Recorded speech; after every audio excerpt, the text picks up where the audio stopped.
Hello and welcome back to the channel. Today I'm playing on the FIDE Online Arena to turn Martin into a Arena Grandmaster. Let's get started with game number 1. Alright, real quick before we dive into the first game, you can see here that if we achieve a rating of 1100, we get Arena Candidate Master, 1400 is Arena FIDE Master, then International, and then at 2000, which I think is achievable, we achieve the title of Arena Grandmaster. But we don't want to make it, we want Martin to make it, so let's change our profile. We'll remove this photo and drag a brand new photo of Martin, looking a little bit dubious and sketch. To be frank, I find this photo 10 times more amusing than the one where he's just normally smiling. And of course, we have to fully step into the identity of Martin, who, for anybody who didn't know, his official full name is Martin M. Martin. So Martin is now our new name. Is there anything I need to do to save? Yep, we'll save this information.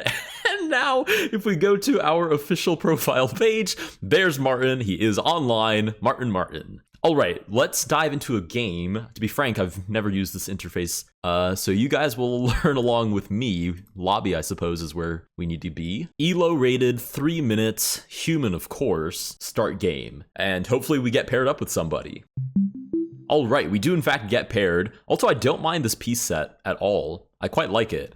Martin M. Martin. We're paired against an Arena FIDE Master, rated 1390, and they canceled the game. All right, let's try that again.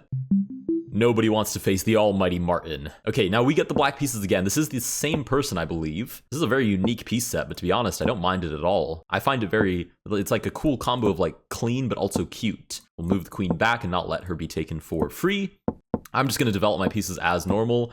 This is pretty much a London system setup, minus the d5 pawn. We'll go ahead and take back. I really have no idea what the strength of any of these players will be, to be honest, because to get a title of FIDE Master when you're rated 1390 is a rather curious endeavor. And I'm not trying to make fun of it at all, but I do think it's a little bit confusing, especially for new players, because you have something like a FIDE Master who would take me personally and absolutely thrash me around all over the floor, because they would be rated like in FIDE's official ELO system, like over the board ELO system, like 2300 and above. But then you have something called Arena FIDE Master, which you can see is this title. And I don't know, I may very well get thrashed all over the floor all the same, but I do think that I'm faring much better against this opponent than I would against a quote-unquote actual FIDE Master. I'm not really sure why the system was invented either. I guess it's for accessibility, which I think is a really interesting approach. This is also a very drawn endgame. I need to play more aggressively. I need to play for a win, which I'm clearly not doing effectively at all. It is a bishop versus a knight endgame, but it's also a semi-closed position. Ooh, these arrows are funky. Look at that. They grow with my mouse. Okay, let me not get entertained by arrows like a kindergartner. What am I meant to play here? I guess g6 to advance the king. Because eventually this king will need to get active. I'll just activate my king right away. Can I pre-move? Oh, look at that. It's like a little dotted dash. The interface I find very amusing because I don't dislike it at all. I actually kind of like it. Okay, what are they threatening? Look at this, so funny. Oh, and it auto-corrects to like the edge of the square, which I don't really love. Okay, what are they looking for? Knight down, knight c5. I don't know. I'm just going to advance my king. Oh, I can drag and drop as well, which I haven't been doing. Okay, slide the king over. And you'd imagine I just want to trade. I think I can win this endgame. This is definitely a draw. Like, this is definitely supposed to be a draw in endgame, but I'm pretty confident that I can finesse the victory. We'll create a sort of asymmetry in the pawn structure here. Advance the king. This pawn can never advance past. h5 to control g4. We're looking for g5 next. Then f6 to create this weakness. Okay, you'd imagine f6 now. I'll pre-move the recapture as well. And then I'll have to slide over to the right side of the board, because they do have to take. They have no choice here, otherwise they lose e5. Oh, I guess they could play check. Oh, that's interesting. Okay. I do take with check, though. I'll move back, and now they have to take, surely. Right. And now we're both blocked off on this side of the board, so it's a mad dash to the queen side. They might actually draw this, because to be fair, I didn't apply any pressure during this game, which is 100% my fault, because I decided to ramble mid-game about the difference between FIDE Master and Arena FIDE Master. Okay, now wait, now we have an asymmetry on the board again. a6, I'd imagine looking for b5 is curious. I may be completely misplaying this, but I'm not sure. Maybe b6 now? Can I get away with b5, or is that absolutely horrendous? Right, because check, they have to take, I take back. King goes back, king d5. Imagine king goes back this way, though. King d5, king d3, king back, king e4 here, and then I get chased down, actually. Okay, b6 then must be better. Okay, they do in fact advance b5. Is this winning? Takes, here, takes, I take, they walk over. This might just be a draw. Actually, no, I think I can win that. Okay, we'll go ahead and take. But this was a critically close game. Like, this was not trivial at all. In fact, this might still be a draw. But I'm not going to bother to calculate it when it's just going to be what it's going to be. They're thinking about it now, though, because they've now noticed this king d5 move, I believe. If I want to be an arena grandmaster, I'm going to have to put on a better performance than this. I'll tell you that right now. We'll go ahead and take. I'll move the king out of the way, and then there's no way for the king to catch us. Okay, so we do in fact manage to win this game, or rather, Martin manages to win this game, because we just have this pawn promotion. I'm not sure if they're just going to let their time run out. Okay, it seems that's the move here. With that, we do win our first game. I think we have to play 4 more games in order to, yes, you can see here it says 1 out of 5, play 4 games to obtain an ELO rating. So let's dive into a new game. All right. We get the black pieces again, and we're paired against another Arena FIDE Master rated 1515. I will say the fact that my account is new and named Martin is not giving me any credibility. We get another game canceled. Okay, like if I had named myself I Want Checkmate and just used my actual profile picture, I'd be willing to bet that more people would engage in a match. But okay, now we're paired against a 1000 rated opponent, possibly trying to make a run at the candidate title, which starts at 1100, I believe. Ooh, okay, perfectly symmetrical. Not completely against this. We will break the symmetry by taking and then dropping our own bishop back. They do in fact take, so now we have this open H file that we can play down. We'll just develop our pieces. This pawn structure is, I think, funky enough that we can try and take advantage of it later. But we do have to complete our development first, because an attack that has 1 piece or 2 pieces involved is way less likely to succeed than an attack that has, your entire army behind it. Tickle, tickle. We'll tickle this pawn on f5. I'm going to try and bait them into weakening their pawn structure even more. So now I have 2 attackers on f5. The only way to defend it again is g6, but then h6 becomes a weakness. So then I move my knight out of the way again. Oh wait, knight e7, I didn't even notice. That's a good find. We'll long castle the king out of the way, but that's sort of the plan. We want to sort of instigate on the king side and force them to create weaknesses. The question is, how do we continue to do so? I guess maybe knight h4 was a little bit heavy-handed. We can go knight to f3, knight e5 first. They do go knight back to c6. Yeah, they're not making it easy for me to follow through on this attack. We'll go knight e5 anyways. We'll go ahead and take back, displace the knight on f6. I believe I can just take, and I do win a pawn here at least because the rook pins the d5 pawn, right? So none of this has anything to do with a kingside attack, but I suppose we did win a pawn, place a rook on the 7th rank. If they do come and defend the c7 pawn, then we double up. This e4 pawn is pretty weak, so we do have a pretty straightforward endgame advantage. Right, they come with pawn to b5, and to be totally frank, I'm going to speed through this because this is purely a conversion of my more active rooks.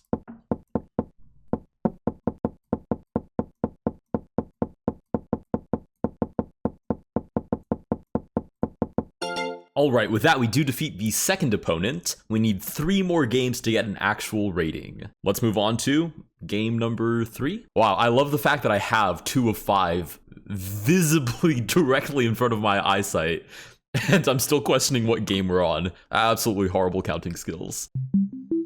All right, game number 3, let's go pawn d4, and we are paired against a 1300 rated opponent. I don't think they have a title per se. Queen comes out to play. I'm just going to play b3. A little bit of a lazy approach, but I just have no interest in her shenanigans on b2. This is not a pawn charity. No free pawns for this opponent. I'm also just going to castle the king out of the way, because I think that I'm ahead on development, so I think I'm actually incentivized to just get my king out of the way as fast as possible. Okay, queen comes in. I think I'm just going to give them my pawn. They can take on d3, have a free pawn, but I'm going to have a substantial advantage in development, and hopefully I'll be able to prove that that is actually worth something. So we'll target the queen and centralize the knight in the same move. Queen goes back. Let's go b4 and try to make c6 a problem. They do in fact boot the knight. I do have to retreat, but e5 isn't possible, so now this is just a very weak... opponent disagrees. Opponent says that e5 is possible, but I do just get my pawn back there. So now we're... and they grab it right back. Little pawn for pawn sort of situation. We're going to target the bishop and then get our pawn right back yet again. And look at b8. We are going not bar for bar, not band for band. We're going pawn for pawn. Oh, and the opponent pre-moved knight to f6, I think. Wow, I didn't even notice, to be honest. Why can't I take you? Is that not a free piece? I think that's a free piece. I will venture to capture on b8 because I believe that that is free. Okay, So now we're just up a piece. The opponent can safely castle the king out of the way, but we have walked away with a pretty substantial advantage for our early king castling. Let's get this knight out of here. I can only imagine that it's coming in to try and cause me some sort of headache. What headache exactly that may be, I do not know, and I do not wish to find out either. So please return. I mean, if it goes anywhere but f6, I can't imagine that's an improvement. All right, and to be frank, this is also just conversion. I'm just going to, I'll tell you ahead of time, I'm just going to look to trade pieces. I'm going to look to stay out of trouble. I'm sure knight e4 is coming. Oh, they didn't play knight to e4. I'm just going to trade pieces, go into an endgame where my piece advantage makes itself known by capturing a whole bunch of pawns, and then promote. Okay, we didn't quite get that far because queen g7 is mate on the board. With that, we win 3 games. We still don't have an elo. 2 more to go. All right, we get the black pieces against a 1300 rated opponent. I also have no idea what the conversion here is. Like, what exactly does a world chess or FIDE online arena rating? Holy cow, that's a very dynamic attack. You know what? You can have my pawn. Well earned. What does a 1300 FIDE online arena rating convert to in any other rating system? I don't know. Let's go bishop here. Again, we have an advantage in development, but we're also down 2 pawns. So we're gonna have to make a very convincing argument that that was worth it. Right, because if this has a much smaller player base, you'd imagine that it might be skewed down. Like, this might be underrepresenting how strong this opponent is. But to be honest, I have no way of confirming or denying that information. I don't know. I don't personally know people that regularly play on the site to give you a point of reference based on what their, chess.com or Lichess ratings are. I guess I can be the guinea pig. We'll see how far I get in terms of rating, and that might be at least a first comparison point. If any of you guys play on this website, I'd be very curious to know what what the rating difference is for you guys on this website as opposed to chess.com or Lichess. Let's shuffle the knight over, target the queen. I'm not really sure what I'm doing. I ended up going now on yet another ramble, and I'm not 100% sure what's going on the board anymore. I mean, I think they've just retained their 2-pawn advantage. I have yet to actually cause them a headache of any kind. So let's try and do that. Let's go knight c4 and target b2, right? Wow, arrows as bad as ever. Pointed to the rook and then pointed to b3. Wonderful coordination. Pawn to b3 does boot the knight. Can I move past to a3? I think that's valid. If they take, I take back. And then I have the bishop pair in what will probably be a mostly open endgame. Not to mention they do a really nice job of lasering into the position. These are all weak squares that white has, and it's not totally clear how they get rid of my bishops. Knight drops back. Can I play here and win the exchange? I think I can do that. Is that worth it to lose the bishop pair? I'm not totally sure, especially since all of my play relies on being, very dynamic since I'm down 2 pawns, but I think I at least get my material back now, which I don't mind at all. Let's move the bishop out of harm's way. These knights have a really nice spot here on d4 that they might, venture to take advantage of, which they do. I will now venture to remove them. Maybe c4 at some point, taking advantage of, oh, I just get forked to all heck and back. Let's move out. Let's at least save the queen. Right, we'll go ahead and take back with the rook, and there goes my material. There goes all of my material recuperation that I did. Should I sneakily target the rook? The thing is, I don't think that does anything. Let's go c4. Let's play for concrete attacking ideas. They take, we'll go ahead and take back. Rook shuffles over is very amusing because now I can shuffle my own queen over and reinforce b3, but the knight d4? Ooh, interesting stuff. Okay, maybe queen b6 then. Queen b6 I think makes more sense because I keep eyes on b3, but I'm not targeted by the knight when it does centralize. You know what? Let's go c3. Let's just walk past and then root it with the bishop because they don't have a dark squared bishop, so they can't do anything about this. I think they're baiting rook over with knight e7, which is a really nice little find. Okay, I'm under a minute. Let me focus up here.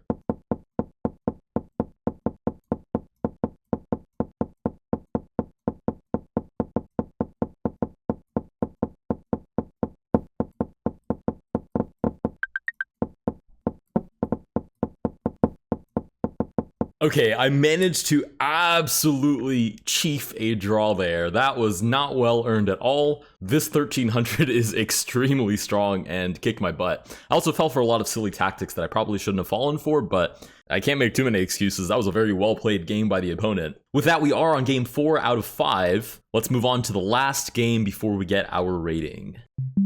All right, our last game, we get the black pieces against a 1500 rated opponent.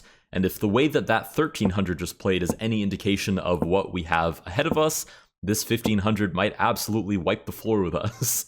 But then maybe not, right? Because 1500 doesn't sound like a super scary rating. But again, we have no idea what the conversion of these ratings to chess.com or Lichess ratings actually is. So I'm playing this super reserved to the point that I'm kind of disgusting myself with how passively I'm playing this. Is this wow, I'm playing so passive. You can see that I'm in my own head about how strong these opponents may or may not be. This is just bad play.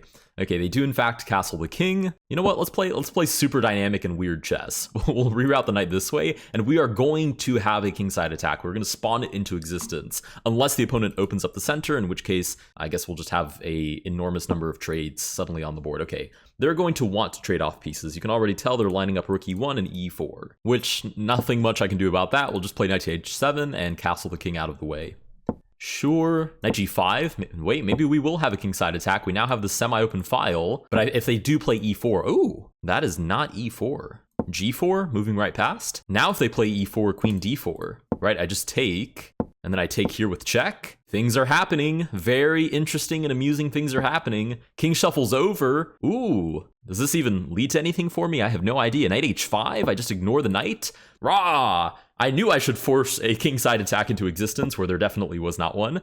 Can I take? No, because takes, check. Actually, they can just take with the queen, so all of that is moot. Okay, we'll concede. We'll move the queen back. We've had a tremendous development in this position already. We'll move the queen back and concede that there may not be anything else there quite for us. Now, does g3 work right away? I think it does. Let's go. g3 hits the bishop, hits the pawn. If they do take, I just take with the knight with check. Pinning the knight on h2, that is a sacrifice of all time. Why can't I just take you? The idea surely is bishop check, I move back. I don't think there's a follow-up there, though. I'm not convinced. I am not convinced that there's a follow-up. I mean, I guess they can trade off and then grab the pawn and then live to see another day, but I don't think that I'm in trouble per se. Because I'm not sure what they do besides take the knight. There might be something, but I'm missing it if there is. Ooh, pawn takes. Now I just take with check, and then I have mate on h1. That is a beautiful fifth game to wrap up our rating. They better give us some extra free rating points for that beautiful final checkmate. And what is our rating? Title challenge, you've reached Arena Candidate Master 1100. I feel I played above 1100. Okay, keep your rating above 1100 across 100 tournament games to confirm your title. Holy cow, they really want me to play. Okay, view results. Oh wait, we're rated 1490. Okay, how do I, what's the ranking thing again? Okay, wow. Arena FIDE Master, but nowhere near Arena Grandmaster. Okay, it seems like my playtime was just under 20 minutes. We played 5 games, 80% win rate, average accuracy of 89%, which is, I don't think, horrible. Not my best performance of all time, but it's not terrible. 4 victories, 1 draw. I really can't complain. That should have been 4 victories and 1 defeat, to be honest. And we would need 580 points more to get to 2,000. I'll be honest, that seems a little bit harsh, because I feel like with 4 wins and a draw, a 1490 elo is maybe not totally fair. Actually, no, I played with a lot of 1,000 and 1,100 rated opponents, didn't I? And I drew the 1,300. So you know what? Maybe 1,400 is fair. Let's play 2 more games, and I'm very curious to see if my rating goes up by a substantial amount, like 20 points, because they still don't have an established rating for me, or are they going to give me like 8 points of rating per game? Because if that's the case, I'm so sorry, Martin, but this is a totally different level of grind to get up to 2,000 if it's going to be 8 points per game. Let's dive into one more game. 3 minutes, I think is totally fine. Let's offer the match. All right, we get the black pieces. We officially have a rating of 1419, and we're instantly paired against a brand new player who I don't think is going to give us any rating. So I'm so sorry, but I'm going to go ahead and cancel that game. In fact, maybe I just pick one out from the bunch. Okay, 5-3 against a 1470 rated opponent. That I can get behind. We'll go ahead and play d5 to lock in the game so they can only resign or draw before they notice that they're playing against the almighty Martin M. Martin. Oh, we get a London. Hi, London player. I am also London player. Shout out Victor. Oh no, we get c4. No, it's a queen's gambit now. Don't do that. We'll play e6. What, the idea is queen v3 now? You're going to punish me for playing my own favorite opening? I don't think so. We'll play knight c6 looking for knight b4 in the event of queen takes b7. If they don't, then just rook to b8 defends the pawn a-okay. All right, knight b4. Let's go for broke. Threatens knight c2. How do you defend? Surely I can interest you in a knight a3 movement, to which I will reply with rook to b8. Oh, queen takes c7. Does that work? Takes. Why did I think they couldn't take here? Because normally they take here, and then I play here, queen b7, I sack, and then I have knight c2. But that seems fine. What am I missing? Maybe I can just take, and then rook c8, and then I grab the pawn back on c4. It's not the most eventful situation, but I do still think I have advantage here. I think I have initiative. Also, I have to keep in mind that this is a 5-3 game, so if I get into a position that is compromised, I'm toast. There's no coming back from it because there's no flagging the opponent. I mean, technically, it's possible, but it's much more unlikely than when you're playing 3-0 flat. So we do get back our material, or rather, one of our points of material that was lost. We're still down a pawn. Does knight d3 here mean anything? Bishop takes, pawn takes. It looks super aggressive, looks super interesting, but is it concrete? Because they're threatening to take on c4, which I can't allow. So I think I kind of have to play knight to d3 here. I could also just take back with the bishop and limit their ability to castle. But I almost like taking back with the pawn better because I think they're going to want to castle, at which point I'll take on a3, mess up their queenside pawn structure, and maybe follow it up with rook c2. All right, we do in fact get kingside castling. I think I still want to take. And, oh, actually, do I play rook c2 first when I can't coordinate my rooks? Maybe I should castle as well. Okay, I'll castle as well. King d7 was tempting, or rather king e7, king d7, any of those king centralizing ideas were interesting, but then there's like knight e5, and I don't know, that feels a little bit sketchy.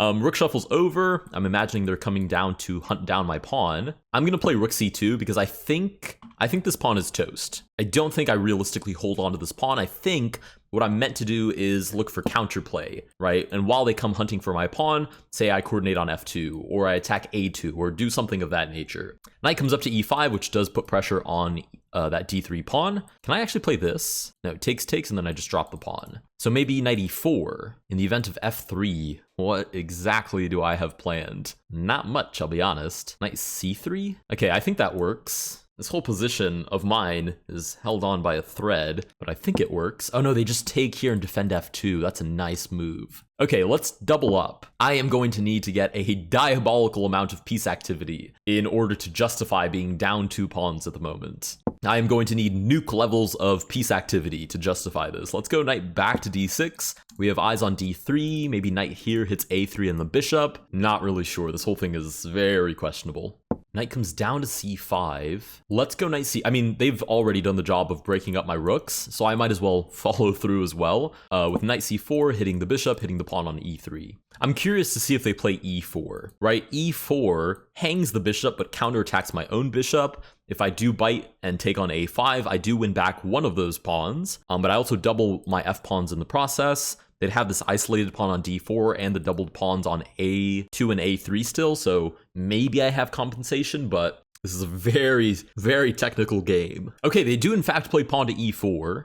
I think I lean into it. I'm going to take the bishop. I'll go ahead and take back. Now I'm only down 1 point of material. This is a passed pawn, but it's also isolated because there are no buddies on the adjacent files to support it. It's also currently busy holding on to this knight. And then we do have these weaknesses on a2 and a3. Maybe in some future I double up the rooks. I have to create an escape square for my king so I don't get back rank mated by accident. A lot of stuff to do in this position, but I think it's very playable. Actually, I think my escape square will be g6, right? That way my pawns are all connected and g7 becomes my escape square. Okay, we get rook to e1. I'll go ahead and create my escape square right away because obviously they're not going to let me dominate the e-file, but I think soon I want to at least shuffle over to b8 and then b2. Because with this advance to f-pawn, right, normally there's a pawn on f2, so you just slide the rook over and you defend the second rank just fine. But with this advance to f-pawn, g2 then becomes the weakness, which is directly in front of the king. Okay, rook to e7. Should I target the pawn? Should I shuffle over and look for b2? A lot of options here. Let's go this way first. I like the concept of b2 and targeting g2. As much as I'd love to win a free pawn, they're already coming down to the 7th rank to look for counterplay, so I need something concrete. I need something I can sell to the shareholders. All right, let's go knight c4, get the knight out of danger, centralize it, and then we're following up with b2 in just a moment. I think they're going to try and do the same thing, but we're going to get there first because b2 immediately threatens g2, right, which is a mating threat. What is this? Check. I just move up. I think that's okay. Because we have check. King shuffles over, check again, king shuffles back, check again, king shuffles over, knight comes in, hooks the rook on g2, king shuffles over, ladders mate. And they have all of 32, 31, 30 seconds to figure out how to escape. All right, knight goes back. I do think this is just forced mate, so check. Check again. Look, all of my funky arrow ideas are coming to life. Spectacular. Check. Moves the king over to e1. And with that, we do get ladders mate. How many points of rating did we run away with? Oh, we actually did gain 23 points of rating. So if we go back to my profile now, or rather Martin's profile, we're now rated 1442. I'll admit, they're being pretty fair about how much rating they're giving me, but this is going to be quite a rating climb. Now, I will say, we could totally turn this into a series, because a lot of you guys enjoy watching me play more normal chess. So if you guys would be interested in me doing a species of rating climb, this could definitely be a viable way of me doing it, right? I play as Martin, and I eventually try to get him to Grandmaster status. I can totally get behind this idea. You guys let me know down in the comments below if you guys would be interested in me continuing this series. Thank you guys so much for watching, and I'll see you guys in the next one.